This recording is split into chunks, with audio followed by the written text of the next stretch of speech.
Gostaria de trazer uma palavra na qual o Senhor colocaste ao meu coração e gostaria que os irmãos pudessem abrir as vossas Bíblias em Ezequiel, capítulo de número 37. Capítulo de número 37, versículo 1 em diante. Quem achou, fique em pé em reverência à palavra de Deus. Aleluias. Que o Senhor possa nos usar tremendamente nessa noite, para louvor da tua glória.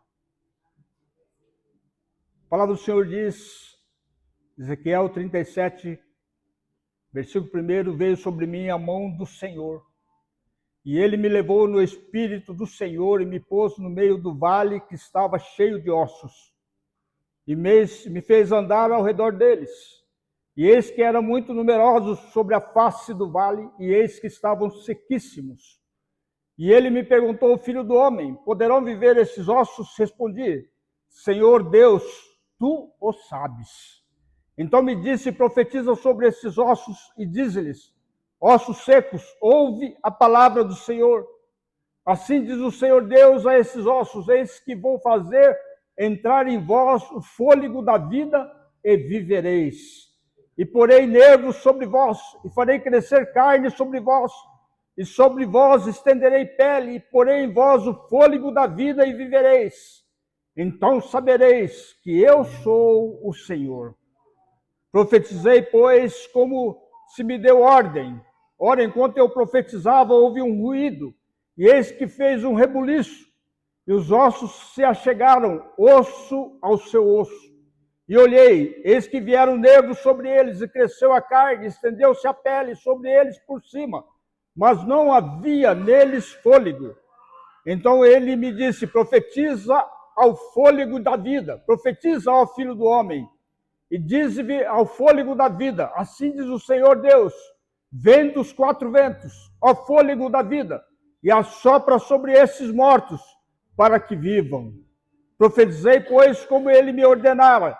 Então o fôlego da vida entrou neles e viveram, e se puseram em pé, um exército grande em extremo. Aleluias! Glória a Deus! Podeis assentar. Senhor nosso Deus e nosso Pai, ó Deus, muito obrigado por esta porção desta palavra, Senhor. Ó Deus, em nome de Jesus, ó Pai, que Tu possa continuar me usando, ó Pai, ó Deus, de uma forma poderosa para a ministração da Tua palavra, Senhor. Daquilo que venha do alto do céu para cada coração aqui esta noite, ó Pai. E que nós possamos, ó Pai, sair edificados, ó Deus, pelo aquilo que o Senhor irá fazer aqui nesta noite, e aquilo que o Senhor já está fazendo, e ainda fará muito mais, ó Pai. Ó Deus, em nome de Jesus, que nós louvamos e agradecemos, em nome de Jesus, amém e amém, e glória a Deus. É uma visão, queridos, extraordinária. E ela é uma visão profética. Porque é uma visão num período mais tenebroso da história de Israel, chamado cativeiro babilônico. Retrata a real situação de Israel na Babilônia, ossos sequíssimos dentro de um vale. Deus nunca quis levar o seu povo escolhido para o cativeiro, mesmo porque Deus não se tem prazer no sofrimento alheio. Porém, o sofrimento é uma moeda de dois lados. O sofrimento é a moeda de dois lados. Nós temos o lado humano do sofrimento, a perspectiva humana do sofrimento, que é dor, tristeza e lágrimas. Dor, tristeza e lágrimas. De outro lado, sob a perspectiva divina, para que o sofrimento ela passe a ser uma ferramenta de trabalho. Porque todo sofrimento tem um propósito. Deus usa o sofrimento para te preparar, para te lapidar, para te amadurecer. E você tem que entender que ninguém amadurece sorrindo. A maturidade é gerada no ventre da dor. Ninguém amadurece sorrindo, querido. É através do sofrimento que a gente vai ficando cascudo, né? Como diz, né? A gente vai pegando casca. A gente vai ficando cada vez mais forte. É por causa do sofrimento, querido. Só que tem uma palavra que a dor não mata enquanto Deus estiver presente. Então, a soberania de Deus, ela é incontestável. Ela faz o que faz porque Ele é Deus. Ele faz o que faz porque Ele é Deus. E creia de uma coisa: o sofrimento, ela tem 3 características. Primeiro, que ela é universal. Segundo, que ela é individual. E a outra, que ela é intransferível enquanto seres humanos. Nós não temos como transferir a nossa dor e o nosso sofrimento para o outro. O outro pode sentir uma faísca, uma figura, uma pequena porção, mas não pode ter exatamente a dor que você está sentindo. E ela é inevitável. Não tem como evitar, querido. Ou a gente aprende ou não aprende. A gente tem que aprender a sofrer com coisas pequenas, para que quando vier coisas grandes a gente possa suportar. E Jesus diz, né, aquele que tiver com um fardo muito pesado, entregue para ele. Mas aquele que suportar, suporte e aguente, firme. E Deus, Ele permite o sofrimento para bater na porta de Jerusalém, para Israel aprender algumas lições. Mas tudo isso começou através do profeta Jeremias. Se você não sabe, Jeremias, ele foi contemporâneo de Ezequiel. Eles foram no mesmo tempo, profetas no mesmo tempo. Só que Ezequiel estava no cativeiro e Jeremias ficou em Jerusalém. E Jeremias, ele profetizou a queda de Jerusalém. E ele carregava 2 mensagens. A primeira, a misericórdia, a expectativa de Deus é sempre que venhamos a nos arrepender. E a segunda é que a misericórdia de mensagem de juízo. Ainda que Deus seja misericordioso, Ele é justo. Jeremias disse ao povo de Israel que não se convertesse e voltasse aos seus caminhos ao Senhor. Ele usaria a sua vara de correção contra Israel. E a vara tinha nome e endereço: Nabucodonosor, o rei da Babilônia. Nabucodonosor, rei da Babilônia. E foram 3 invasões que ele fez sobre Jerusalém. Foram 3 invasões. A primeira aconteceu quando ele levou cativo os príncipes. Aqueles estudantes, aquelas pessoas inteligentes, capazes, tipo Daniel e seus amigos. E foi essa leva da elite de Israel que foi levado cativo. Mas não satisfeito, pastor Luiz. Ele fez a segunda invasão, depois de 8 anos. Aí ele levou cerca de 10.000 judeus. Agora sabe de quem? Da linhagem sacerdotal. Eles pegaram os levitas, os ministradores, os porteiros, os familiares. E foram 10.000 cativos nessa época. Foi a linhagem sacerdotal que ele requereu a Israel. E Israel já estava dividido em 2 partes. Uma parte na Babilônia e outra parte sofrendo em Jerusalém. E 11 anos depois, aconteceu a terceira e a última invasão, feita por Nabucodonosor, onde ele foi lá e derrubou os muros, derrubou o templo e sumiu com a Arca da Aliança. Israel perdeu as 3 coisas mais preciosas que Deus havia dado para o povo. Primeiro, proteção, que eram os muros. Os muros naquela época representavam a proteção da cidade, e a cidade com os muros derrubados, eram expostas. Os inimigos podiam ver de longe a vergonha de Israel, porque os muros foram destruídos. Em segundo lugar, destruíram o templo. Derrubaram o templo, lugar de adoração. onde o povo se unia para adorar aquele Deus da qual foi o responsável por tirar eles lá do Egito. Lugar que eles se reuniam para adorar, para louvar. E viu tudo cair, lugar de adoração. E a pior das três coisas foi a Arca da Aliança. Porque é a presença. Que situação caótica, tirar a presença de Deus. Perderam a proteção, perderam o lugar de adoração e perderam a presença de Deus. Que cenário! Enquanto tinha um povo sofrendo em Jerusalém, havia outro na Babilônia escravizado, cativo.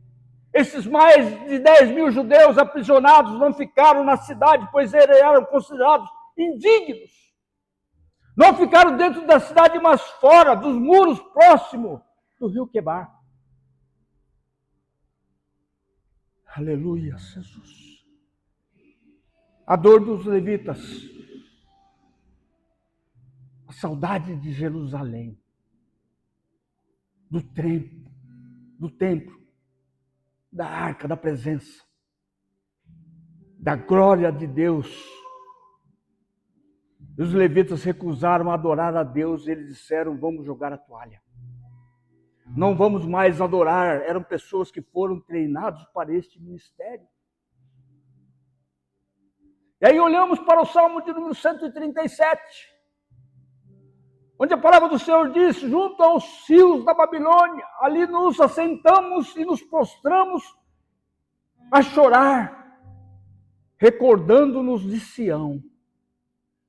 Nos salgueiros que há no meio dela, penduramos as nossas harpas. Pois ali aqueles que nos levaram cativos nos pediam uma canção.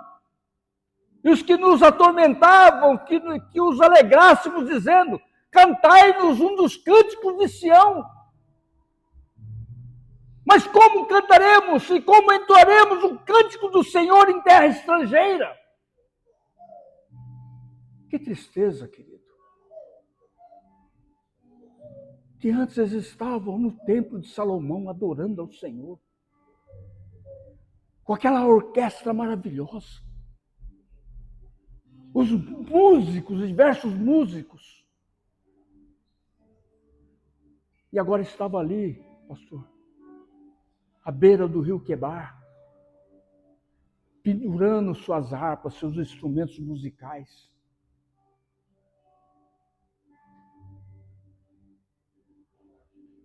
E eles pediam uma canção. Imagina os inimigos lá da Babilônia pedindo uma canção. E eles não tinham mais força assim, nem para cantar, nem para louvar, nem para tocar, nem para entoar o hino. De tal maneira que eles estavam abatidos. E aqui tem duas palavras, querido. Onde ele diz, assentamos e choramos. Israel não tinha esperança. E essas duas palavras, sentado chorando. Aí tem um outro salmo no 126, que diz aquele que sai chorando, levando a semente para semear, voltará com cânticos de júbilo, trazendo consigo os seus molhos. Aleluia! No 137 está sentado chorando. No 126, mesmo chorando, andando. Deus me trouxe aqui nesta noite para te dizer para você, ou você assenta e chora, querido, ou mesmo chorando você não para de caminhar. Querido, prostrado chorando não, chora e continua caminhando, mesmo chorando continua caminhando, mesmo chorando em lágrimas continua caminhando. Aleluia, Jesus. Sabe por quê? Porque Deus vai tirar de nós todo o espírito de coitadinho, de vitimismo, autocomiseração. Vai te dar um espírito de guerreiro. Mesmo chorando, você não para de caminhar. Diga, eu não vou parar de caminhar. Diga mais uma vez bem alto, eu não vou parar de caminhar. Aleluias. Aleluias. Porque você quem decide, ou senta e chora, ou chora, mas não para de caminhar, é você que decide. Esse negócio de assentar e levantar não é literal, é espiritual. Assentar e levantar é um posicionamento. O filho pródigo, ele diz, levantar-me-ei. Elias correu para o deserto e sentou debaixo de uma caverna. Apareceu um anjo e disse, levanta e come, porque muito será a sua caminhada. Isaías 60 diz, levanta e resplandece, para que já venha a sua luz, e a glória do Senhor vem nascendo sobre ti. E no Salmo 26 diz, em curva se cai, mas nós nos levantaremos e estamos de pé. Aleluia! Glória a Deus! Aleluia! Em Miqueias 7, ele ainda diz, porque ainda que eu tenha caído, eu levantar-me-ei. Ainda que eu tenha caído, eu me levantar-me-ei. Essa noite é noite de levantar, querido. Você recebe essa palavra, Deus não fica sentado para quem fica de pé. Deus não fica sentado para quem fica de pé. Se você continuar sentado, Deus não vai agir na minha e na sua vida. Mas se você se levantar, Deus vai agir ao seu favor. Aleluia, Jesus. Assim diz o Senhor, se você se posicionar, eu abro os céus para te ajudar. Vai dizer bem alto, como diz lá em Jó, capítulo 19, eu bem sei que o meu Redentor vive! Aleluia!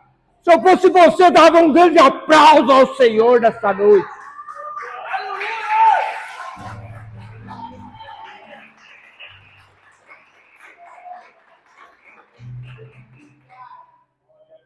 Irmão, a casa caiu. Primeiro Deus vai te levantar. E eu estou pregando, sabe para quem? Camila Colunas. Você precisa aguentar. Porque tem muita gente debaixo da sua oração. Tem muita gente que se espelha em você. Seja coluna, porque a casa vai permanecer de pé. Aleluia! Toda Israel se assentou, se prostrou. Não queremos mais lutar. Nós aceitamos o destino. Só que Deus queria levantar Israel. Só que Deus levantar um povo primeiro, ele tem que levantar um profeta. Aleluias! Para levantar uma casa, primeiro ele tem que levantar uma coluna. Aleluia! Antes de levantar uma casa, Deus tem que levantar coluna, e você é essa coluna, querido. Você é a coluna na sua casa. Você é aquele que sustenta a sua casa.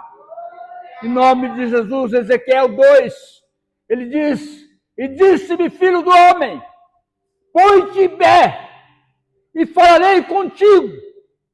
Então, quando ele falava comigo, entrou em mim o Espírito e me pôs em pé e ouvi aquele que me falava. Aleluia! Glória a Deus. Hoje levanta Ezequiel no capítulo 2, querido. No capítulo 3, 4, 5, 6, 7, chega no 8. De 7 a 8 acontece algo estranho. Sabe por quê? Porque Ezequiel sentou de novo. No capítulo 2, Deus exorta Ezequiel. Levanta-te, põe de pé. E ele falou, fiquei de pé, eu vou ouvir a sua voz. Aí chega no capítulo 8, Ezequiel sentou de novo.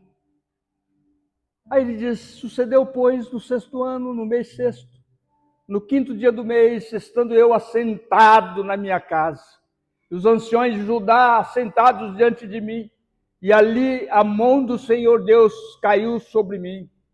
Então olhei, e eis uma semelhança com uma aparência de fogo, desde a aparência dos seus lombos e para baixo era fogo, e dos seus lombos e para cima como aspecto de resplendor, como o brilho de âmbar, forma de uma mão, e me tomou por uma trança da minha cabeça, e o Espírito me levantou sobre a terra e o céu.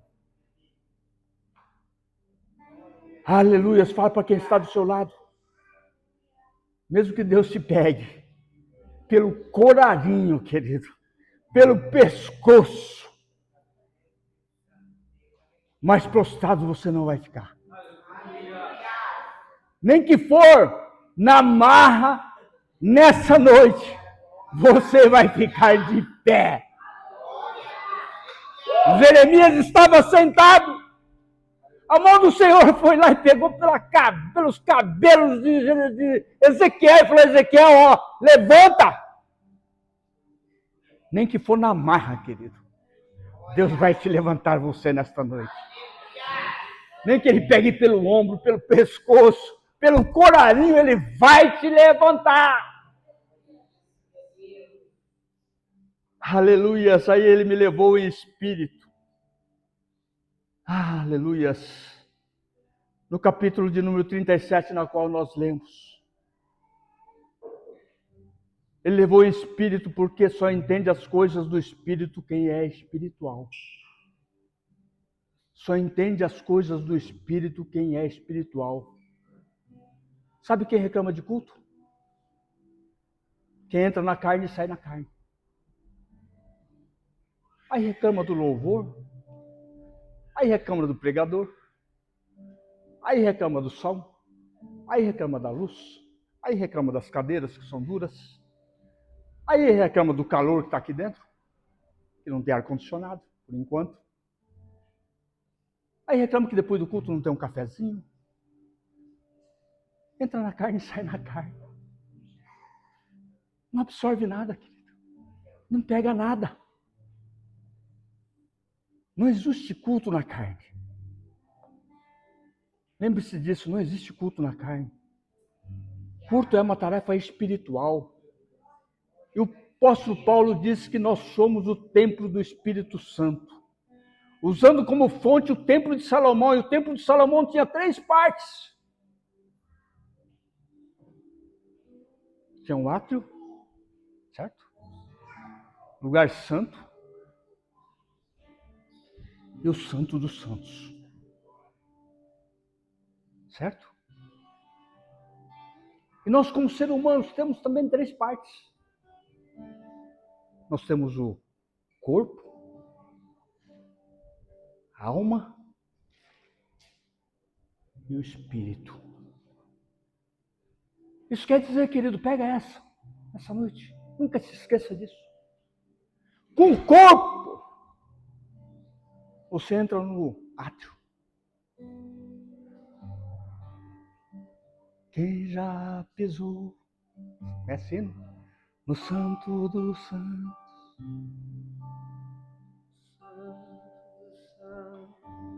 Com o corpo você entra no átrio. Com a alma você entra no espírito, lugar santo. E Camila, no santo você entra no santo dos santos. Vou repetir de novo. Com o corpo você entra no átrio.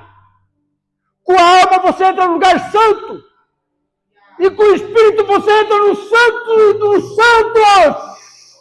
Lugar da presença de Deus. É no espírito. Quem já pisou No lugar santo, em outro lugar não quer pisar, querido. É no lugar santo, santo dos santos. Aleluias. E o Pai está à procura, querido, de verdadeiros adoradores que adoram o Espírito em verdade. Deus leva Ezequiel em espírito e começa a mostrar o vale de ossos secos. E diz, e me fez andar em volta ao redor deles, porque os ossos era Israel. Está seco, está no vale, está caído. Mas toma cuidado para não pisar, querido. Toma cuidado para não pisar. Tem aqueles que dizem que são espirituais. Tem aqueles que dizem que são espirituais, mas gostam de apontar o dedo. Seria muito melhor que estendesse a mão para levantar.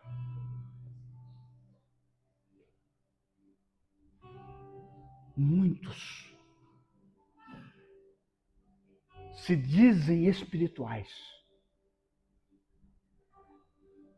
mas gostam de apontar o dedo. Seria muito melhor que você estendesse a sua mão, querido, para levantar.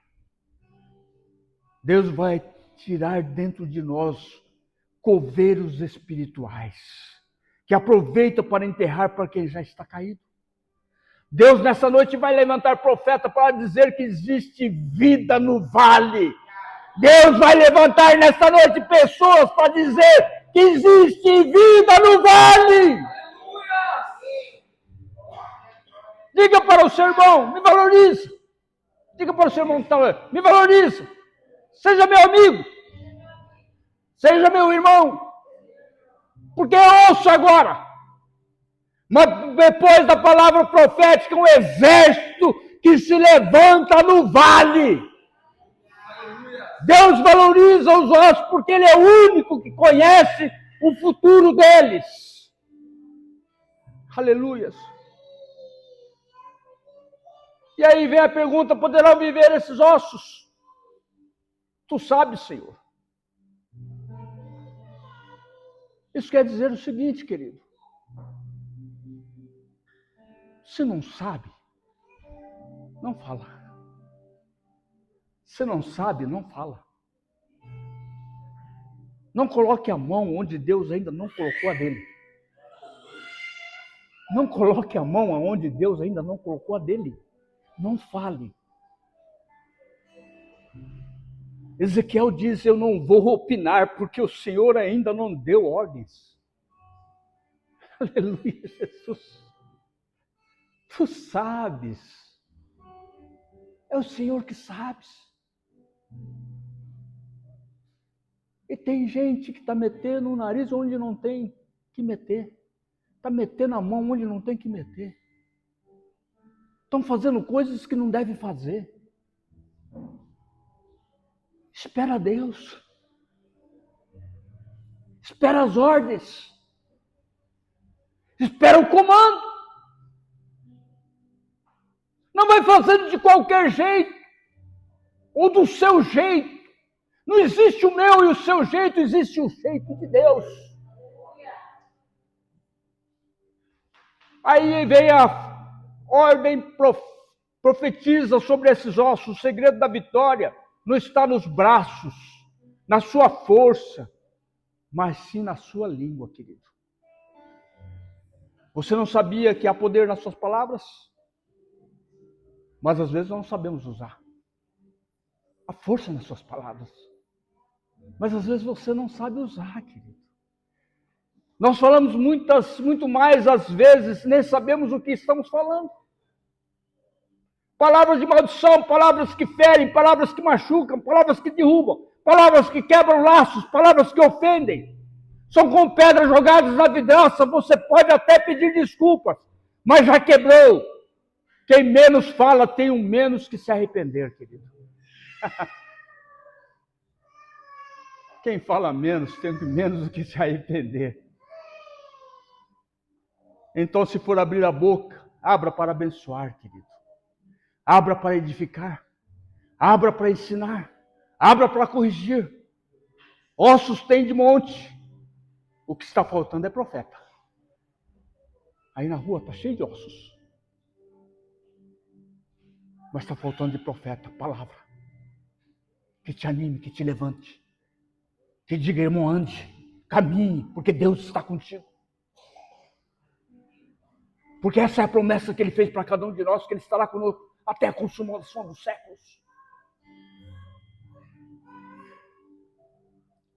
Para amaldiçoar tem muitos, mas você não é osso no vale, você é profeta. Vamos abrir a boca para abençoar. Deus não vai dar autoridade profética, Deus vai nos dar autoridade profética. Eu estou debaixo de uma nuvem espiritual aqui, querido. Deus está dizendo, pode falar, estou assinando embaixo para cumprir. Levante a sua mão em direção à sua casa e profetize a bênção que eu daqui vou profetizar. Levante a sua mão na direção da sua casa. E comece a profetizar, bênção. Abre a sua boca, que eu vou profetizar daqui. Amém? Aleluias! Profetizo que você e a sua casa servirão ao Senhor. Profetizo que portas se abrirão. Profetizo que sua enfermidade vai sair. Profetizo que o seu casamento será restaurado. Profetizo que essa depressão vai sair. Profetizo que essa ansiedade vai sair. Profetizo que o espírito de morte vai sair. Profetizo que aquela assinatura que você tanto espera vai sair. E profetizo vida de Deus na sua vida. Aplauda ao Senhor, querido, nesta noite.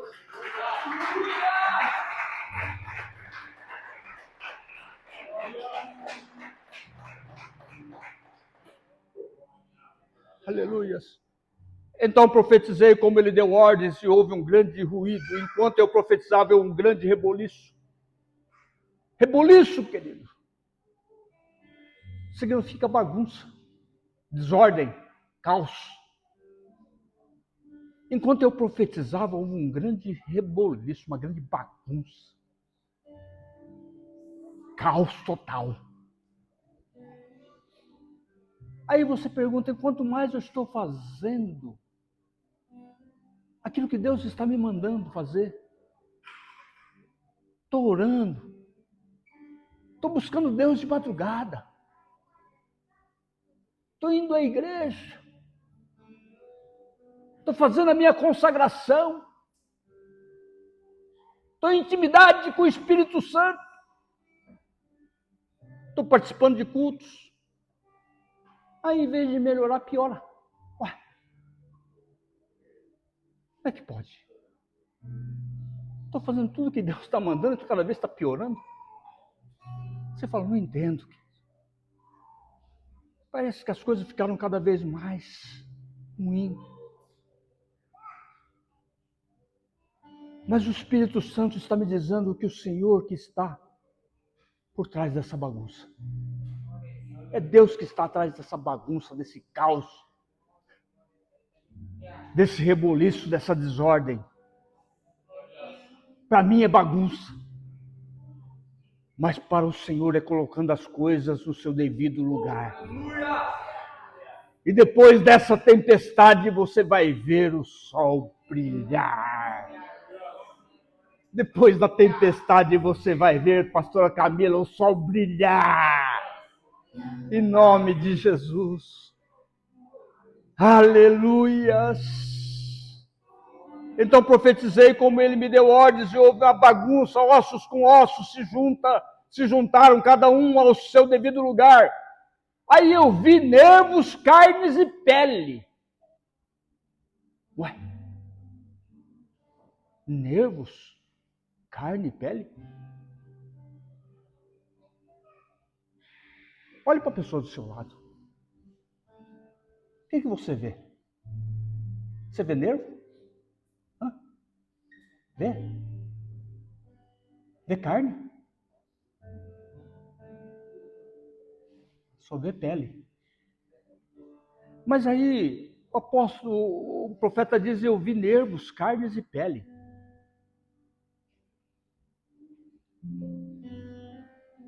Porque nós só vemos a pele. Mas a pele cobre a carne e a carne cobre os nervos. Nós só olhamos a pele, ao nosso interior. Desce aquilo que está dentro do nosso coração. Não aquilo que nós aparentamos ou nos apresentamos para as outras pessoas. Porque Deus vê o nosso interior, o nosso coração. Ele não olha para as nossas aparências. E Ele quer te restaurar as feridas, as amarguras, as tristezas, as raízes de amargura que talvez esteja dentro do teu coração ainda. Te gemendo, te gritando todos os dias, fazendo você relembrar de coisas que você não quer mais relembrar. E o inimigo, ele é especialista em fazer isso. Trazer à memória aquilo que já está lá no passado. Quem é casado há muitos anos aqui sabe como é, né? Vida de casal. Sabe? A esposa, o esposo lembra, no tempo que era namorado. 40, 50 anos atrás, cara. Tá lembrando ainda? Não é assim? Acontece uma discussão.